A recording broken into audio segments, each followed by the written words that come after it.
Hey guys, Basil and Will from GraysonHobby, and today, guess what? A new quad from Diatone. Another Diatone! Oh my god, it's raining new quads. So this is the Diatone M515, and actually that name actually goes. It is a Marauder 515. It comes in two sizes, or two frames. You have your split frame, which is two-piece, and your integrated frame, which is a one-piece bottom plate. And we'll go over the differences and later. These are that new trend. It's the lighter frames. This is the ultralight frame, long flight time kind of flight. It's not exactly like high performance as far as like super powerful bottom end. It's got smaller motors. Smaller motors, exactly. And if you've seen a review and that 15-minute flight video we did with the GT 200 from King Kong, this is kind of the same thing.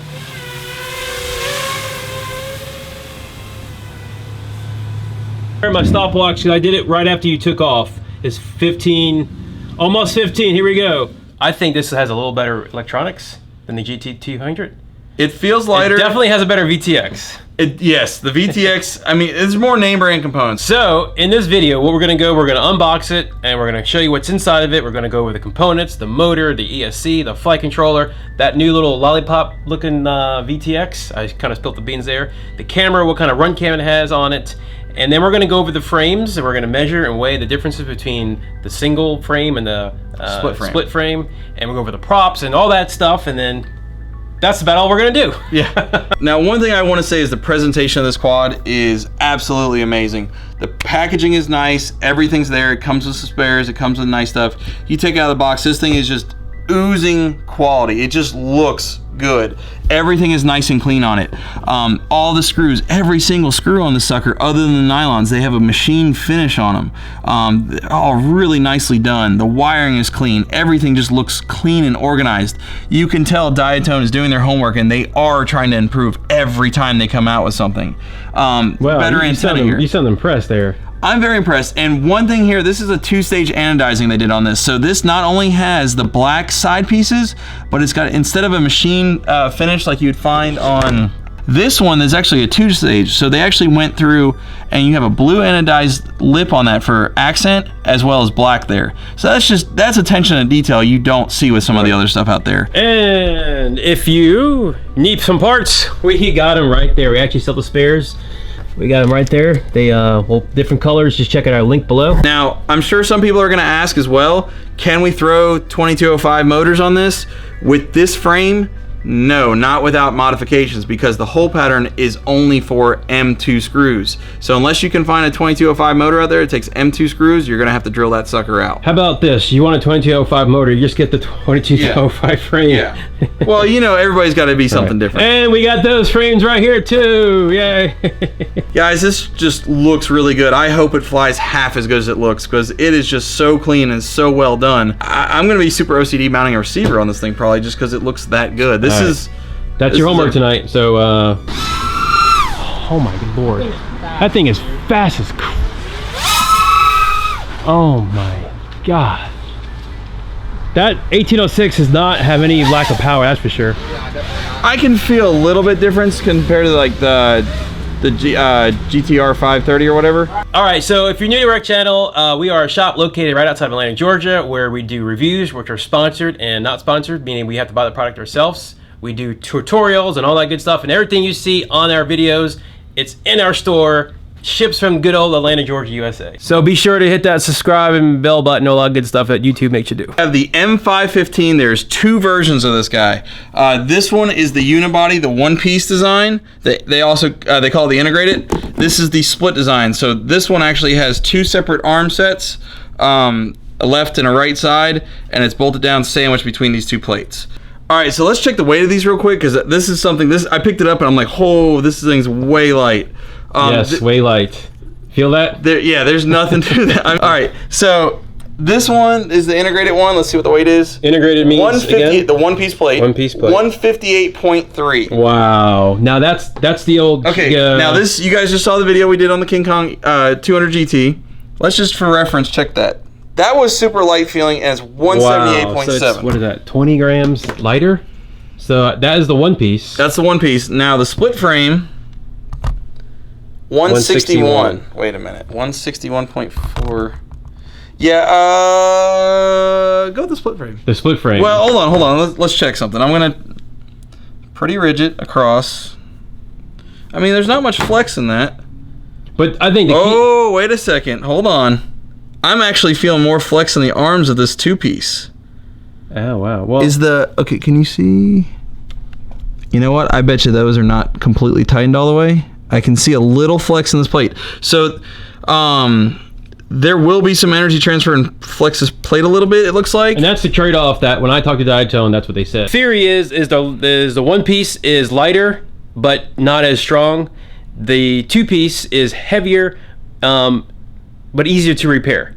So if you crash with the one piece, you have to replace all the 4 motors, right? What else you have? Well, I mean, you don't have to replace the motors. Well, you have to take them off and all that stuff. So if you do break an arm, you'd have to take the whole thing apart, whereas on this one, say you broke an arm here, and as long as the wires didn't pull out of the ESC, you could literally unscrew a couple screws, pull the arms out, change the 2 motors, and put it back, so you don't have to disassemble the flight stack. That's basically the frame differences in a nutshell. Yeah. The integrated, which is one piece, and the split, which is a 2-piece. So we know they're different frames. Are they? Yeah. They weigh different. Are they actually the same measurements? Well, these are a normal X. They're not a stretch X. Like, for example, this is the 5-inch 530 stretch X. You can see if you hold them side by side, it's a lot smaller looking. It doesn't look like a 5-inch quad until you put the props on it. The dimensions of it it's roughly 195, I would say. And then width-wise, just to see, well, looks like 140. All right, so measure the other one. Let's see if they're the same size. They're the same dimensions. Yeah. 195. From diagonally is 195, and then with 140. 140, so it is a true X. And then that is the split. If you look, they're the same. They're the same. All right. So let's see what's in the box real quick. I've already opened it, obviously, because the quad's out, but what comes with is your stickers, this fancy little yellow card that tells you about, like, I think it's like torquing the screws, stuff like that. So basically, read that before you fly it. Ooh, 5051 Cyclones. I actually have not used these yet. These are very, very, very thin props. Initially, I'd say 51's too high of a pitch for an 1806, but these are so thin. All right, what else we got in the box? Okay. All right, that was the bag that the quad was in, for anybody wanting to know. And then what's in the bag? Your traditional zip ties. And you have a belt. Actually, that's pretty nice. Rubberized vinyl metal buckle. What is this? That is the rubber plate that goes on the anti-slip pad for the battery. But wouldn't this hold your battery in? Do we got to do this again? You guys saw the last video. What if someone's new? What is that for? Okay, so you put this on, you peel this off. It's a rubber grippy. Basically, the battery won't. It keeps the battery from sliding. Right. If you crash with the belt strapped down tight enough, or the LiPo strap, it keeps the battery from ejecting out as easy. Gotcha. Okay, so we have. That way you don't have to do Velcro or anything like that. Right. So we have 2 straps. Yeah, 2 straps. You have the rubber thing we went over. XT30 connector. Keep in mind, guys, this still uses XT30. You could change it to XT60 if that's what you got. Wow, XT30. Yeah, that's probably the one thing I'd almost do XT60 on this, just because the battery I'm going to run is probably going to be a 1300. Yeah. Okay. But it comes with the extra nuts for the flight stack, extra screws for the flight stack, an XT30 connector for a battery, so that way if you don't have any batteries with XT30, at least you have one, and a buzzer right there, so it comes with a little buzzer module. This is something nice here. Ooh, a nice hardware pack right there. A hardware pack that's labeled M2x3, M2x4, 2x5, 2x6, 2x7, 2x8, and 2x9. So there's a whole bunch of M2 screws in here of various lengths. And these are all the really nice machine screws. If you look at like a bottom motor, every screw they have on this thing, other than the nylon ones, have a nice machine finish, so they're very classy looking. This is a very good looking quad. Comes with an extra wire harness. This is for your buzzer connection and the flight controller, the ESC connection. So it comes with an extra one of those.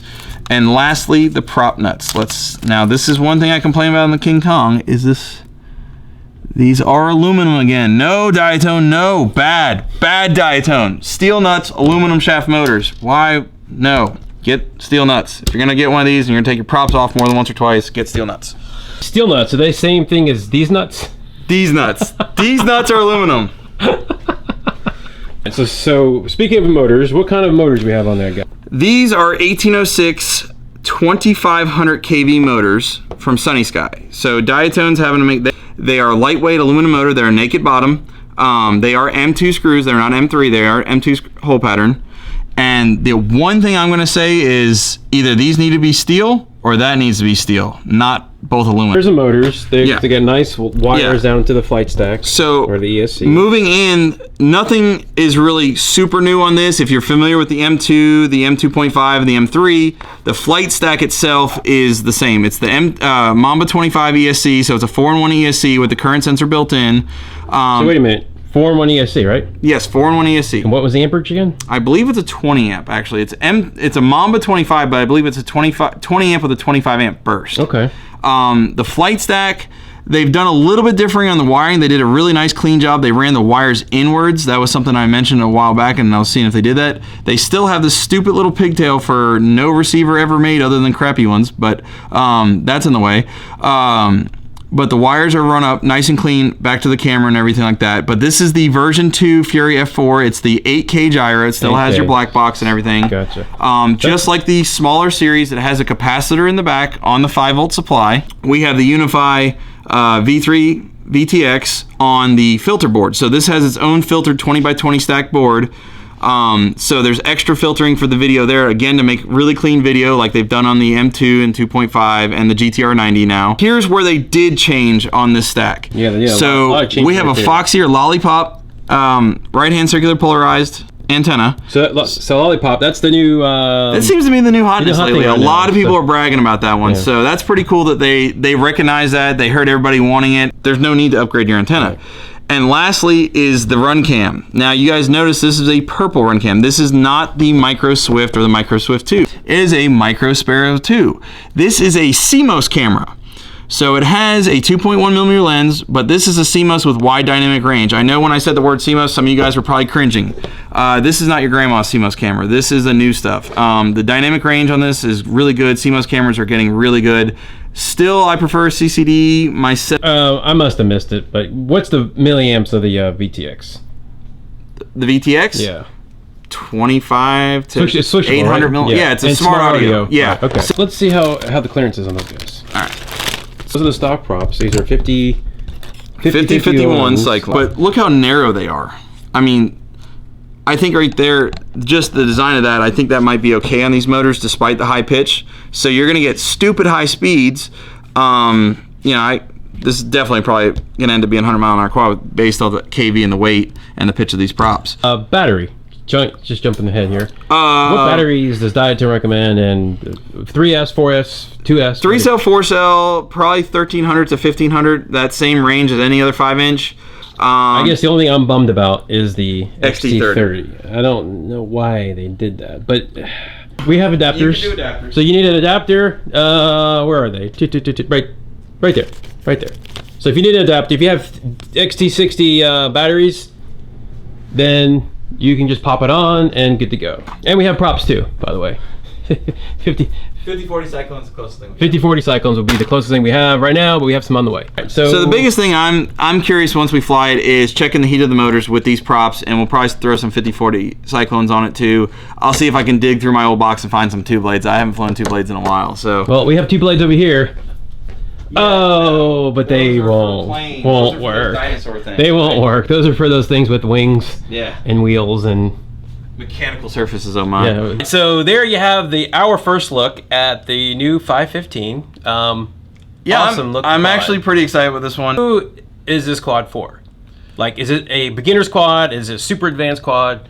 Not your first quad. Definitely not your first quad. This is pretty high performance stuff and all that, and there's a lot to go with the smart audio, all the tuning and stuff you can do with it. There's a lot you can do with it, so I don't think you should jump in both feet with something like this. This is, you know, I still think you should start with like a King Kong. So like if you're flying a King Kong ET125 115, this would be a great Once step. you're at the point where you're not bashing that and smashing it everywhere you can and you're flying around decent, that's where something like this would come into play. This is going to give you longer flight times and good flight times, good video. The camera's going to be better, the video range is going to be better. And the damage to your fingers will be, because everybody likes to race. Not everyone races, and not everyone's a freestyle GoPro everything kind of person, which I don't see why you couldn't put something on this. Right. This would actually be a great candidate for those micro little look like a GoPro cameras and all that as well. The Firefly's link is below. So it might not necessarily be the fastest quad in the world, it might not be the most powerful quad in the world, but I think something like this might click the right boxes for the majority of people out there. Right. So be sure to subscribe and hit that bell button, because our next video would be us flying this guy around, do an endurance test and see how long it flies for, and then hopefully we can get in a couple of good hot riding flights and see how good they withstand damages. There it is. Thanks for watching, and see you later.